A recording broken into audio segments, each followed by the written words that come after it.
Another day, another banger. Today we'll be diving into the original trilogy of the Blade franchise. This will start off with Blade, then move on to Blade 2. After that, we finish off the trilogy with Blade Trinity. Without further ado, make sure to sit back, relax, and as always, enjoy the recap. The story begins in 1967, where we see a woman rushed into the emergency room with severe injuries, clinging to life. The doctors work frantically to save her as she reaches out longingly toward her baby.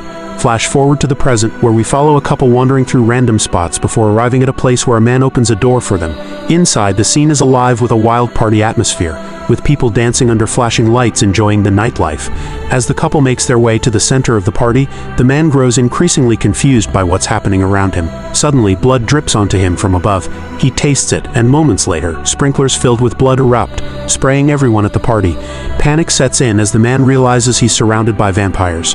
Before he can react, he's attacked and beaten down, ending up at the feet of a mysterious figure. The party comes to an abrupt halt as Blade arrives, striking fear into the hearts of the vampires. Without hesitation, Blade begins unleashing his fury, shooting and killing vampires left and right with incredible skill and precision. As they try to flee, a group of vampires gathers, daring to challenge him. Blade switches to his blade, effortlessly cutting through his enemies, killing most of them, and making an example of the last one standing, Quinn. Blade questions Quinn, but Quinn rambles incoherently before Blade sets him on fire, burning him alive. As the chaos dies down, Blade surveys the scene.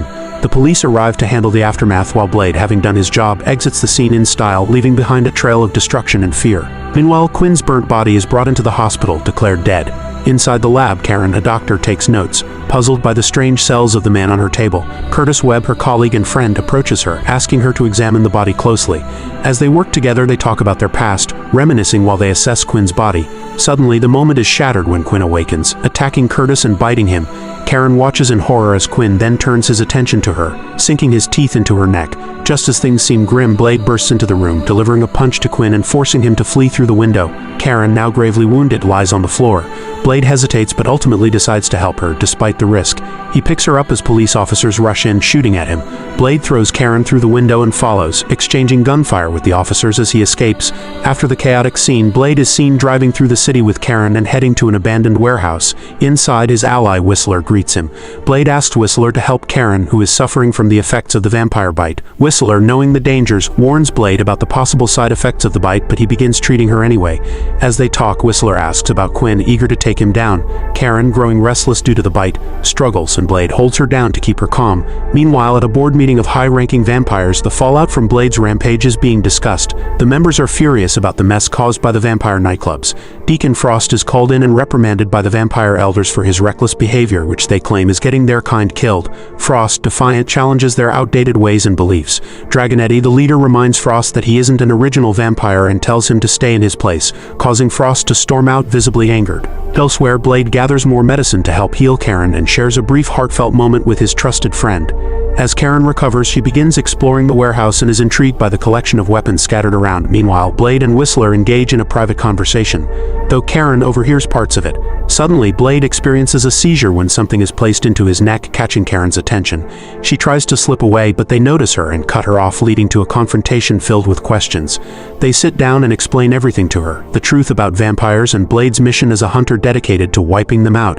Skeptical, Karen continues to question their story, not fully accepting what she's being told. To prove it, Whistler shows her a special light that can harm vampires.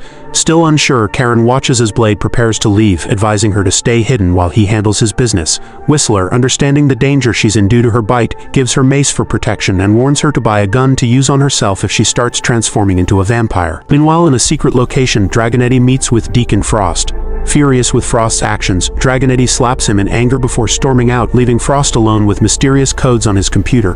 Back in the city, Karen is dropped off and starts walking through the streets. She grows paranoid as she notices tattoos on the back of people's necks, like the one Quinn had. Entering an elevator with them, her nerves get the best of her, and she quickly rushes out, but not before realizing they are following her. She pulls out the mace, but when she turns, they've disappeared. Panicking, Karen races back to her apartment and begins packing, only to be startled by a police officer. The officer questions her about her whereabouts the previous night and then suddenly attacks her. Karen fights back, using the mace to subdue him. Before the situation escalates further, Blade arrives and beats the officer mercilessly, smashing him around the apartment. As Karen watches in shock, she notices the familiar tattoo on the officer's neck, confirming he's involved with the vampires. Blade and Karen interrogate the officer, leading them to his car where they discover a hidden blood supply meant for the vampires. However, the officer manages to slip away. Furious, Blade scolds Karen for letting him escape, telling her that if she wants to survive, she must learn how to protect humanity. Some while later, Karen and Blade stake out a place and see the officer taking off in his vehicle. They begin following in hot pursuit until he arrives at a location. They see a mark, meaning a vampire facility is close by. Karen and Blade get ready to storm the place. Approaching, they are stopped by the guard, who is quickly knocked out. Inside the place, we see the vampires enjoying their time whilst Blade starts bashing people and finds the officer. He grabs him, asking him questions about Deacon, attempting to find his hiding spot. Blade tells the cop to deliver a message that hell is coming before making his way through a secret location. The pair enter an elevator and arrive at a place filled with archives and begin looking around. Meanwhile, at a fancy penthouse, Deacon has hosted a party. As we see multiple vampires partying while he continues trying to figure out the code. He makes his way up and the officer tries to explain himself, while we also see Quinn, who is in attendance. The cop is bitten by Deacon and thrown in the pool, left for the dead. Back at the archives facility, Blade sees Pearl, who informs Deacon he is there. Pearl is questioned about the code and angers them, causing Karen to use a light burning his body. He explains a prophecy that they believe in according to Frost, which gives vampires an upper hand. Having enough, Karen burns Pearl to death with a light, making him suffer. After that, they enter another door only to see some kind of hidden history that the vampires believe in. Sensing something, Blade looks around searching and ends up finding a girl. This is a trap, and he is attacked as Quinn arrives with his men trying to bring Blade in. He is outnumbered as they overpower him and Karen. Quinn laughs at Blade, enjoying the moment as they've captured Blade. He is punched but doesn't feel much of Quinn's punches. Quinn then stabs Blade in the shoulder, and Blade begins laughing, showing us something in his ear, to which we see Whistler making quite the entrance. Whistler starts unleashing a parade of bullets as Blade and Karen make a run for it. They start to run, but a train stops them, except a bomb goes off, blowing up the building. Still pursued, Blade is met by Quinn, who begins fighting with him once more. Karen comes to the rescue, giving Blade the upper hand, causing him to run away. They enter the train, escaping the wrath, but Blade is injured as Karen attempts to help him. He injects himself with blood, leading Karen to ponder if he is a vampire. After the chaos, Whistler informs Karen about who Blade really is and that his mother died giving birth to him. He tells her he possesses the same strength as them but isn't affected like they are, as he is different. Whistler tells Karen that vampires killed his family, which is why they're hunted and killed. Checking on Blade, Karen enters his room, talking to him, trying to reassure him he isn't a bad person.